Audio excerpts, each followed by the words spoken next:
Imagine waking up to find your private dock, your slice of lakeside heaven, condemned by a clipboard-wielding busybody who smiles like a shark while quoting community standards. But what if that same HOA queen was secretly plotting to steal it for her own bloated boathouse? Only to watch her empire crumble in a cascade of forged maps, fishy vandalism, and felony charges? In the postcard-perfect suburb of Willow Lake Estates, just outside Seattle, where manicured lawns hid a web of petty tyrannies, Alex Harper sipped his morning coffee on the dock he'd rebuilt himself 7 years ago. The water lapped gently against the weathered cedar planks. A rare moment of peace in a neighborhood strangled by rules that dictated everything from fence heights to the shade of your mailbox. Alex, a quiet software engineer who'd moved here after a messy divorce, had always kept to himself. He mowed his lawn on schedule, recycled like a pro, and nodded politely at the nosy neighbors. But that morning, the peace shattered when Patricia Klein, the HOA vice president and reigning queen of passive-aggressive newsletters, came marching down his gravel path like she owned the deed. "Mr. Harper," she trilled, her voice dripping with that faux southern charm that masked a razor edge.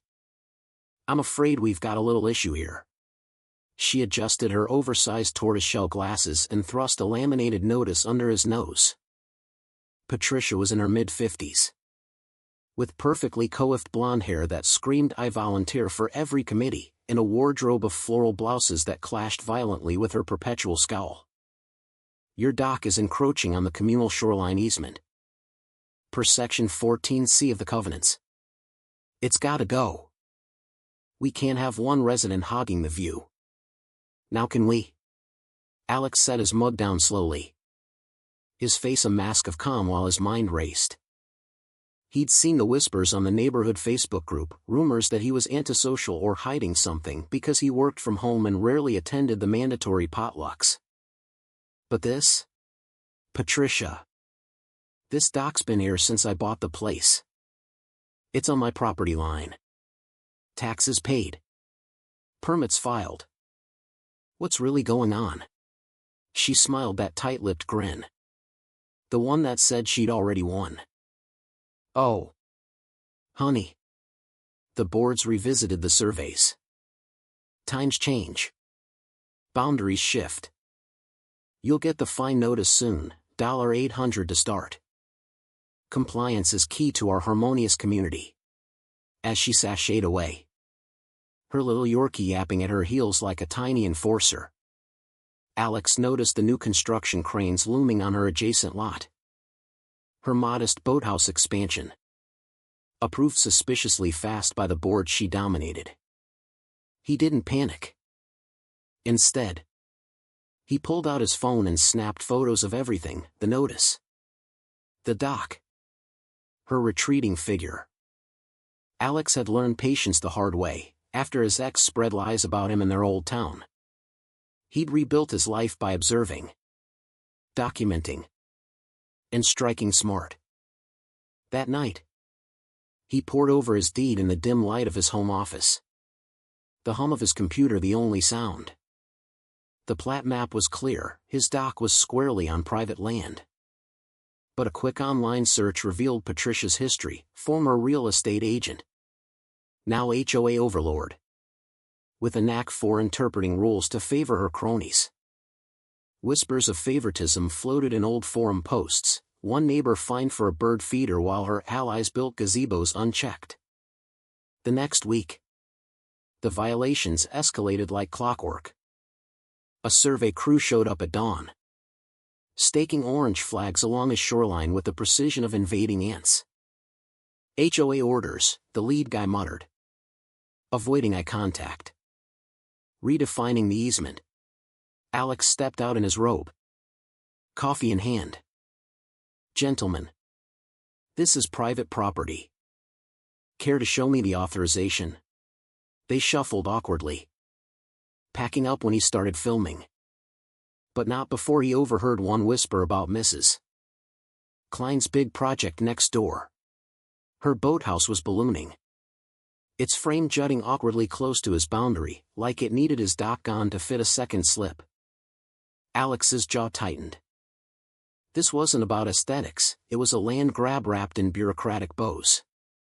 He called the county records office. Voice steady as he requested every file on Willow Lake. The clerk, a bored millennial, emailed him scans by noon. There it was, an amended map from 3 months back, shifting the easement by exactly the width of his dock. Submitted by Patricia Klein. No board vote noted. Interesting, Alex murmured, forwarding it to his old college buddy, Mia Torres, a sharp property attorney who'd cut her teeth on corporate disputes. Alex. This reeks, Mia said over the phone, her tone laced with that battle-ready edge. No transparency. No due process. We're not just slapping a cease and desist, we're exposing the rot. By evening, Mia had drafted the letter, halt all actions or face litigation.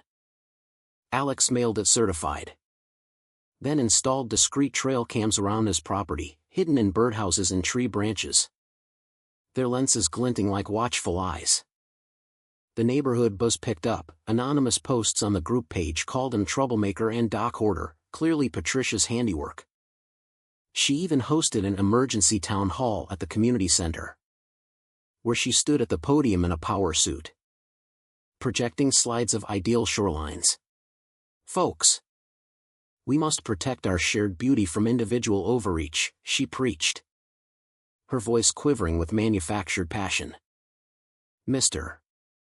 Harper's structure threatens erosion, think of the children playing nearby. The audience murmured approval. But Alex, lurking in the back row, noted the absences, the folks she'd fined before, now too intimidated to speak. Then the harassment kicked in. Petty and predictable. Dead fish appeared on his dock one misty morning, their glassy eyes staring up like accusatory witnesses.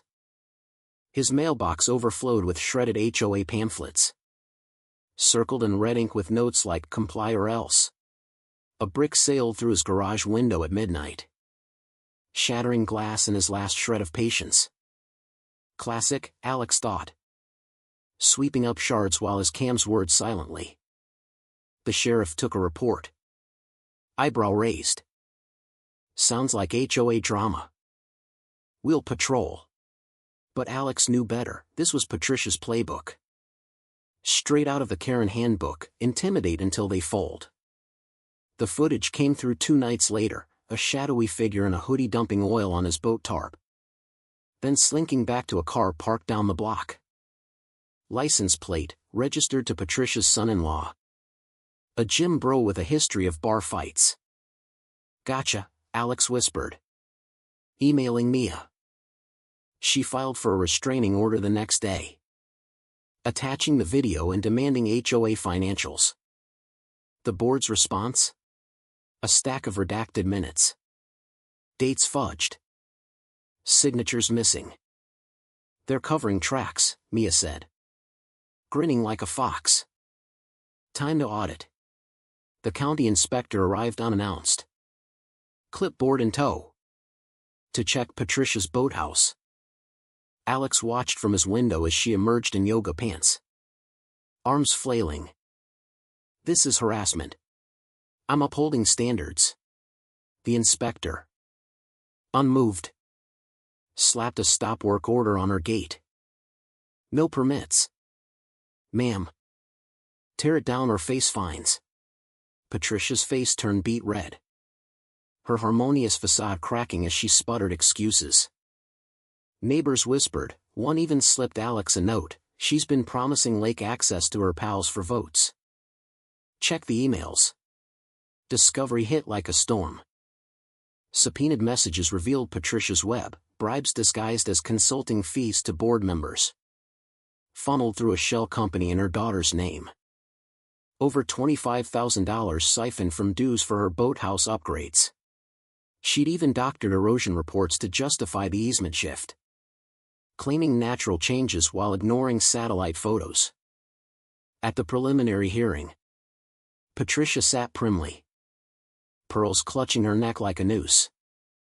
"Your Honor, this is a witch hunt against dedicated volunteers," she pleaded. Voice honeyed. Mia countered with the evidence stack, dedicated to fraud. "Perhaps. Here's the unaltered map, her amendment's a forgery." The judge, a grizzled veteran of suburb squabbles, leaned forward. "Mrs. Klein, you've abused your position for personal gain. Injunction granted. Full audit ordered." Patricia's composure shattered, she stormed out, muttering about ungrateful residents. Back home, the vandalism peaked, a slashed tire on Alex's car. Caught on cam by her nephew this time. The sheriff arrested him that night. Linking it back to her frantic texts, handled the troublemaker quietly. The neighborhood group exploded with leaks, residents shared stories of her threats, fines for holiday lights. Evictions whispered for noncompliance. Alex didn't gloat. He organized a quiet petition for a board recall, gathering signatures door to door. "We've let one person turn rules into weapons," he told a hesitant couple. "Time to reclaim our homes." The emergency meeting packed the community hall, air thick with tension. Patricia presided, banging her gavel like a tin pot dictator. "Order! This is baseless rebellion." But when Mia presented the embezzlement proof, checks signed in her hand, emails promising perks for loyalty, the room turned. "You've stolen from us," shouted an elderly widow, waving her dues receipt. Patricia's face drained of color. Her mumbles about misunderstandings drowned in booze. The vote was swift, Patricia ousted, her allies resigning in shame. Alex stepped up as interim liaison, pushing reforms, transparent votes, conflict disclosures. No more unilateral fines. But the real hammer fell in court. The DA, tipped off by the audit, charged her with fraud and harassment. At trial, Patricia took the stand, tears flowing. "I only wanted a beautiful community." The prosecutor shredded her. "By embezzling for your boathouse? By vandalizing a neighbor's property?" Emails flashed on screen, her directing the fish dump, the brick throw. The jury deliberated an hour, guilty. Sentencing day. Patricia stood defiant, then crumpled as the judge ordered 3 years probation, full restitution, and community service, cleaning the very lake she tried to hoard. Her boathouse lot, seized and turned into a public pier, named Willow Commons in a vote that passed unanimously. Alex watched the ribbon cutting from afar. Kids splashing nearby, neighbors chatting without fear. The brass plaque on his dock now read, "Private property, verified by justice." Months later, Willow Lake breathed easier. Barbecues replaced board battles, rules served people, not egos. Alex swam in the lake at dawn, the water cool and unclaimed. But as he toweled off, a final letter arrived, DA commendation for exposing the scheme, which spanned 2 counties. Patricia, out on bail, glared from her window across the way, but powerless now. Her throne toppled. So, was Alex the hero who saved the neighborhood? Or just a stubborn dock owner who refused to bend? Or was Patricia the real victim of overzealous rules she helped create? Drop your thoughts below. Who's the true villain here?